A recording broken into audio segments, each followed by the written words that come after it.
Hey, what's up, you guys? This is Boss Boy, the Wing King here, and welcome to Boss Reviews, where we talk about movies, video games, and whatever heck I want to talk about. And today, I'm gonna do a review on this second attempt at Sony's cash in on this Spider-Man, whatever it is, whatever it is. They already did a crossover with Marvel Studios and gave us Spider-Man Homecoming, in which this is their second attempt aside from Venom to cash in on their Spider-Man franchise. I don't even know how to say it. And this is their first animated film using this character of Spider-Man. This one is titled Spider-Man Into the Spider-Verse.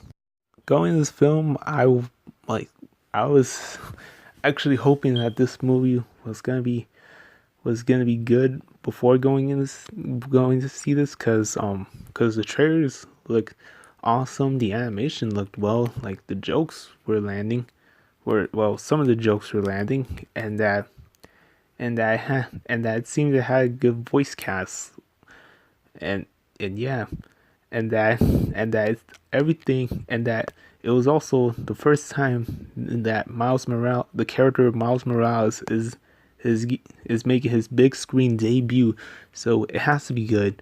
Well, after watching this movie last night, I have to say it was actually really well made. Like it was actually funny, smart, and clever than you think it would be. Like just everything about it was awesome. Like everything, like the characters, the visuals, everything. And also, if y'all saw the trailers, y'all might have thought, oh, Miles Morales is in this, and oh, all these other Spider-Men are here. So this is focused on everybody, right? Well, not really. This movie only focuses more on Miles, like origin story than ever. And yeah, and now let's get into the plot. So the plot of Into the Spider-Verse is basically Miles Morales' origin stories, which in which we start to get to know him in the movie, like his struggles with school, with trying to fit in, and what and just dealing like with everything until when he finds out that Kingpin was up to something with a portal that that's gonna destroy other dimensions. Then something happens. Then other Spider-Man start to come around from other dimensions, and that the Peter Parker that was in Miles' dimension was actually killed by Kingpin. But then the other Spider-Man, the other Peter Parker that's from another dimension, is actually a loser who's thick and has broken up with Mary Jane. While Miles Spider-Man was all optimistic and stuff. And yeah, now that now that other Spider-Man has started to come, like aside from being introduced to both Miles and the other Peter Parker, we're introduced to Spider Gwen, Spider.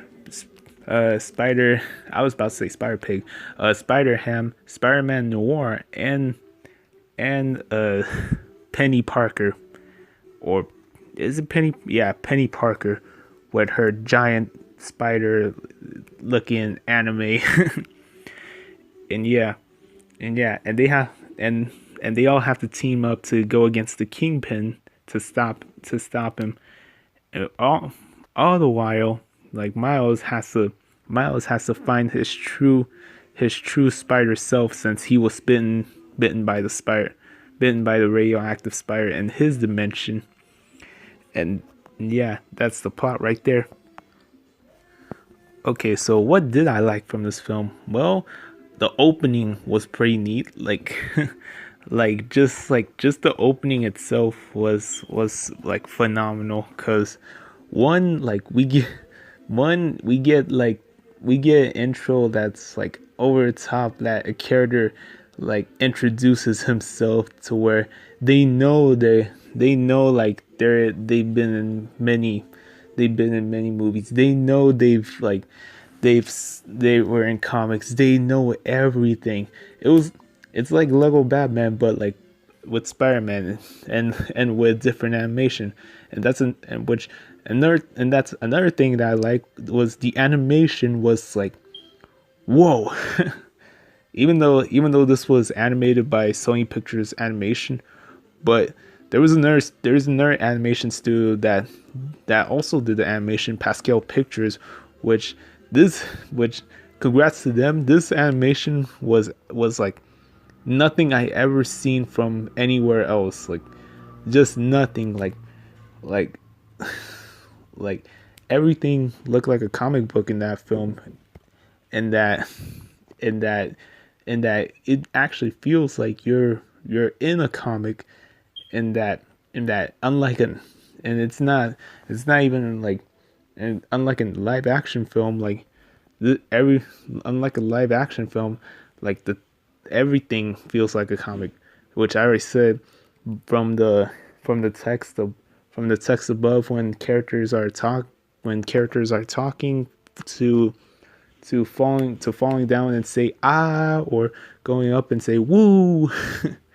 which which that which that was a scene in there where the first act scene had one of the scenes had Miles like falling down and said ah, but later in the movie, when Miles like now knows like his powers, he goes up and say woo, and the text says woo.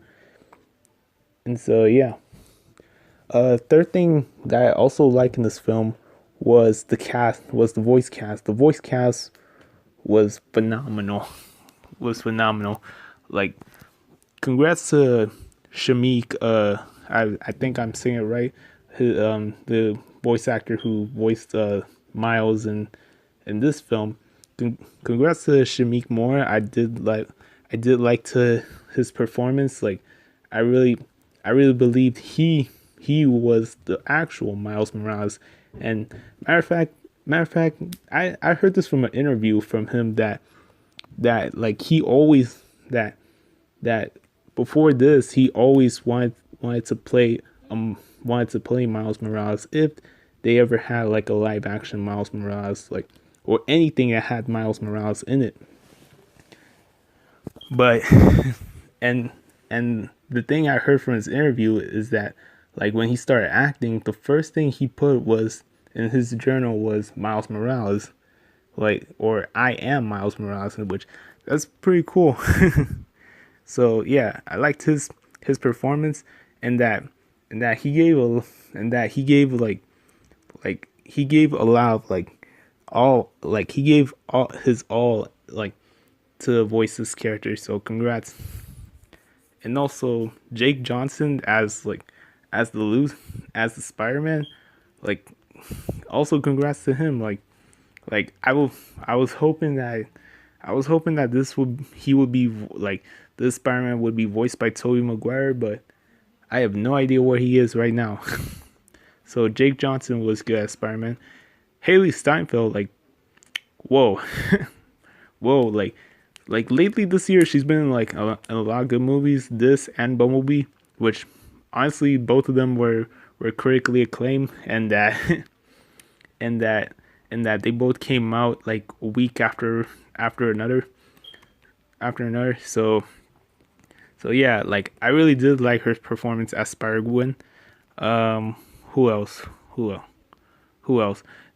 Whoa, the biggest surprise to me was that actually also surprised me was Nicolas Cage as Spider-Man Noir. Like, whoa. Like, he was born to play this character.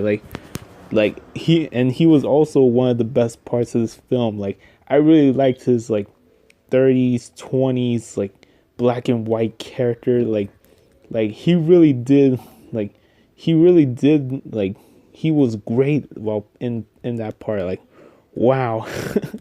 which which honestly like this is like honestly I kind of like Nicolas Cage like when he's like better off as a voice actor now, because even like aside from him being in Mandy, which in the movie Mandy, which that movie was also critically acclaimed, like I think this is one of his like best performance that he's brought like that he's brought in this decade, because honestly the past few years he's been crap after straight to DVD crap after crap after crap, and this has to be one of his best films ever, best roles ever.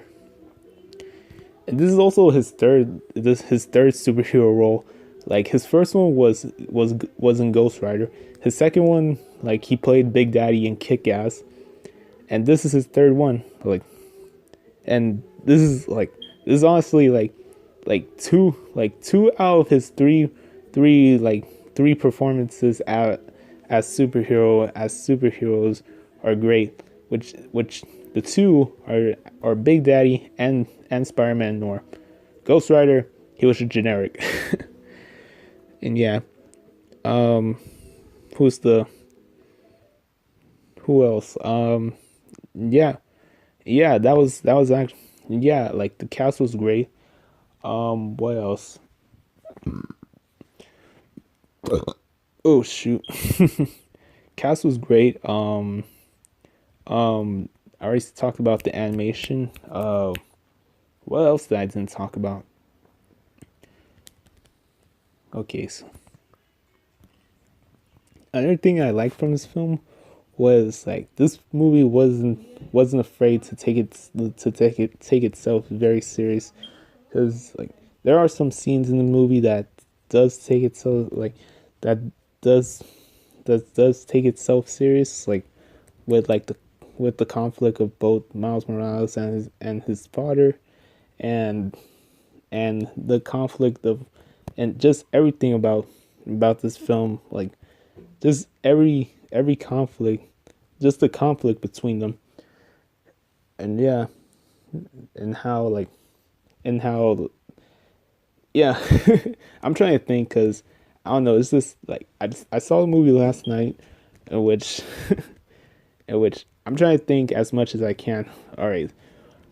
And yeah, like how this movie is not afraid to take some parts itself serious. Yeah, I got that right.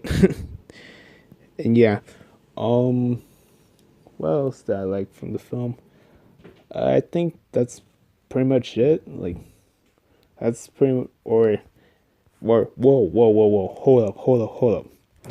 I gotta tell you, the end, like the end credit scene, the end credit scene, like exposes what spider like exposes the other Spider-Man that was not in the film, and that is Spider-Man 2099. Holy crap. I was like, I can't like I can't wait for him in the next one, which ooh man, like like yeah, we got like the original Spider-Man, we got Miles Morales, we got Spider-Gwen, we got Spider-Man Noir, we got Penny Parker, and we have Spider-Porker, or Spider-Ham, sorry. And yeah, what's next? The end credit scene, Spider 2099. And I bet you they will also have Scarlet Spider, and yeah, Spider 2099, and I bet you Scarlet Spider, which I'm gonna keep saying Scarlet Spider is gonna be in the next one. I'm gonna keep saying that because I want to call it. Yeah. There was only one thing that I did not like in this film, was just like the Kingpin. Like nothing wrong with his performance, but like his character develop. There wasn't much character development in him, and that the one that we've gotten was just that, like which is that he fought Spider-Man one time, and that his wife and son saw it, and that they ran away, and so that's probably his motivation to to get rid of Spider-Man. And yeah, that was that was his motivation. Like nothing else, just another generic villain, and also and also like and also that there was way too many there was way too many villains. Like there was Green Goblin, there was Doctor Octopus who was a woman, which nothing wrong with that. Then there was Scorpion, and then there was Kingpin, and then there was the Prowler, which the Prowler, to be honest, had to be one of my favorite villains because the plot twist, it's actually Miles's uncle who was the Prowler, or is it the who was the Prowler, and yeah, that was which another thing that I like was the twist was that it had twists that we did not see it coming, which the Prowler was see because like in the beginning of the movie, like we see Miles and his uncle like getting along very well, doing graffiti, and then the Prowler starts going after Miles, and then like once the Prowler lost Miles, he starts talking to Kingpin, and then takes off his mask, and then gasp, it was Miles' uncle.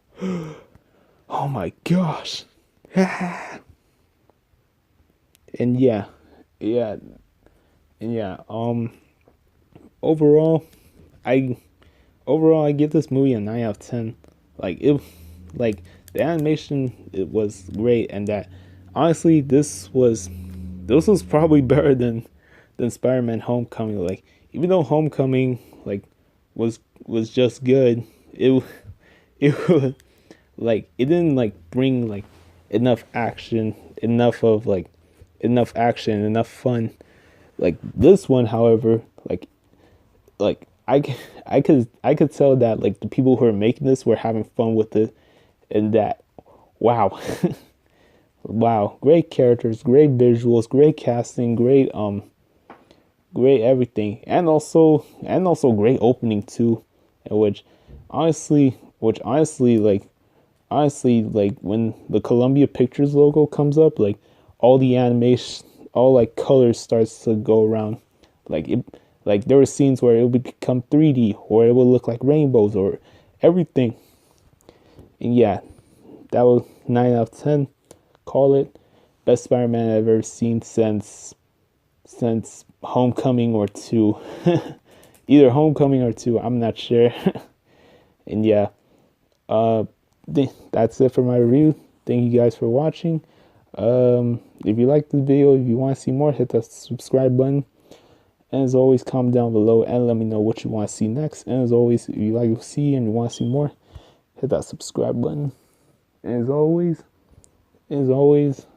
thanks for watching. Once again, thanks for watching. I'll see you guys later. This is Boss Boy winking. Bye, peace, and deuces. Bet.